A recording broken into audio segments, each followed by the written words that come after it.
নমস্কার বন্ধুরা, Bloom apples কিচেনে আপনাদের সকলকে স্বাগত। আজকে আমি বানাতে চলেছি ট্র্যাডিশনাল একটি ডিশ, ডাটা চচ্চড়ি। চলুন দেখা যাক। ডাটা চচ্চড়ি বানানোর জন্য আমি এখানে কাটোয়ার ডাটা ইউজ করেছি।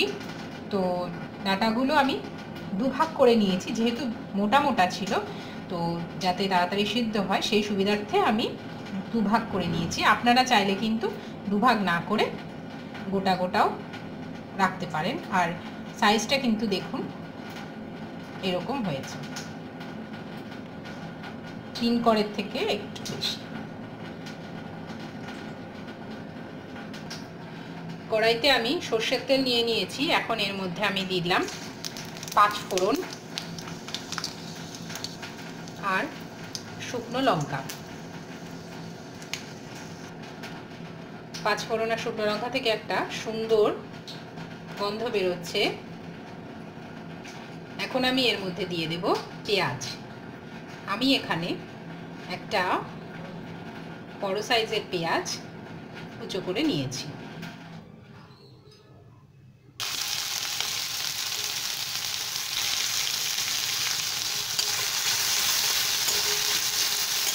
ডাটা চচ্চড়ি অনেকেই নিরামিষভাবেও খান,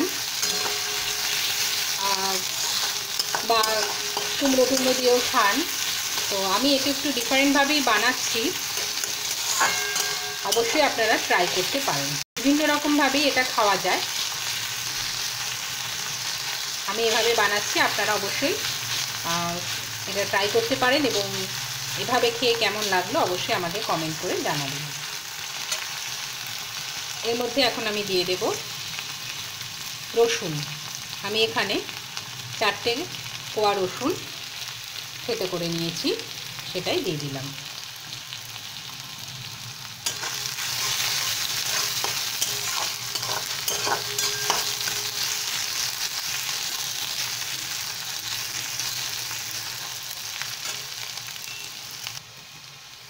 এখন আমি এর মধ্যে দিয়ে দিলাম 1/2 টিস্পুন আদা বাটা। পেঁয়াজটাকে খুব লাল লাল করে কিন্তু ভাজবো না, জাস্ট একটু ট্রান্সপারেন্ট হবে সেই অবস্থাতেই কিন্তু আমি আদা বাটাটা দিয়ে দিলাম।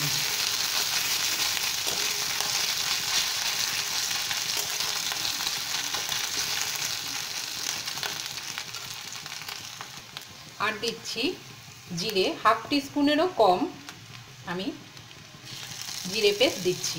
আপনারা জিরে পেস্ট না দিলে জিরের গুঁড়ো ইউজ করতে পারেন।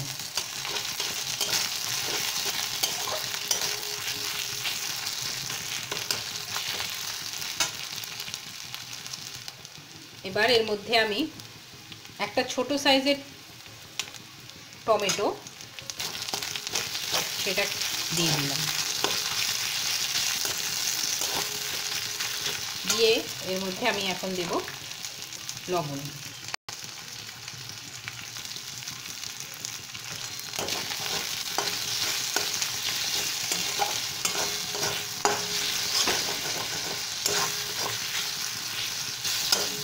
টমেটোটা এবার একটু মজতে দিতে হবে।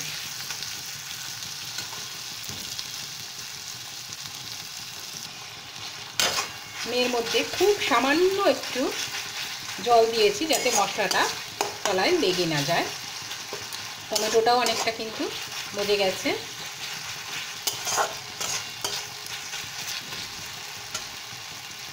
এখন এর মধ্যে দেব হলুদ,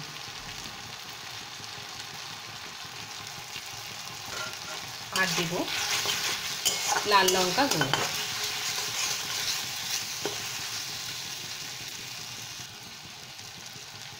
লাল লঙ্কা গুঁড়ো দিয়ে দিয়েছি, মিশিয়ে নেব পুরোটা।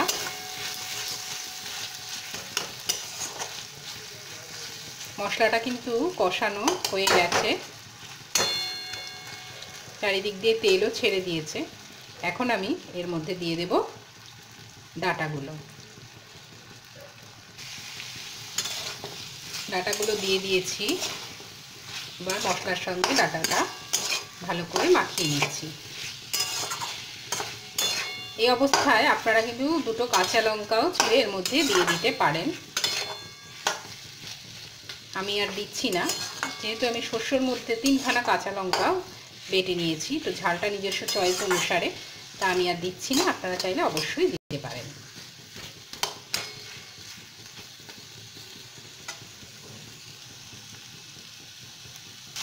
মশলার সঙ্গে ডাঁটাটা কষানো হয়ে গেছে, একটু তেলও ছেড়ে দিয়েছে। এখন এর মধ্যে আমি দেব জল। ফ্লেমটা কিন্তু মিডিয়ামে রেখে আমি সমস্ত রান্নাটা করেছি।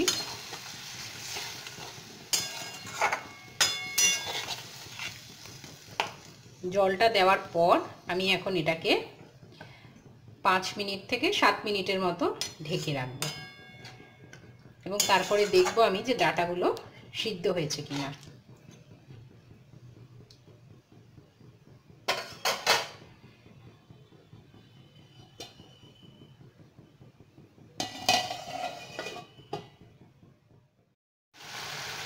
বন্ধুরা, আমি 7 মিনিট পর ঢাকনাটা খুলে দিয়েছি। এখন দেখার পালা ডাঁটাগুলো সিদ্ধ হয়েছে কিনা। যদি সিদ্ধ না হয় সেক্ষেত্রে কিন্তু ঢাকা দিয়ে আরও 5 মিনিট ফুটিয়ে নিতে হবে। আর যদি আপনাদের জল কমে যায় সেক্ষেত্রে একটু গরম জল মিশিয়ে নিলে ভালো হয়। হ্যাঁ, ডাঁটা কিন্তু একদম সিদ্ধ হয়ে গেছে। এবার আমি এর মধ্যে দিয়ে দেব সরষে বাটা। আমি 2 টেবিল স্পুন সরষে কাঁচা লঙ্কা দিয়ে বেটে নিয়েছি, আর সরষেটাকে আমি ছেঁকে নিয়েছি। ছেঁকে নিয়ে শুধু জলটা দিচ্ছি, কালো সরষে।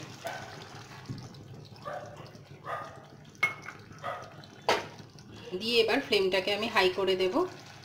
দিয়ে জাস্ট 2 মিনিট মতো আমি এটাকে এবার ফুটিয়ে নেব। ফ্লেমটাকে হাই করে নিয়েছি এই জন্য যতটুকু জল আছে সেটা শুকিয়ে যায়। 2 মিনিট মতো আবার এটাকে আমি ফুটিয়ে নেব।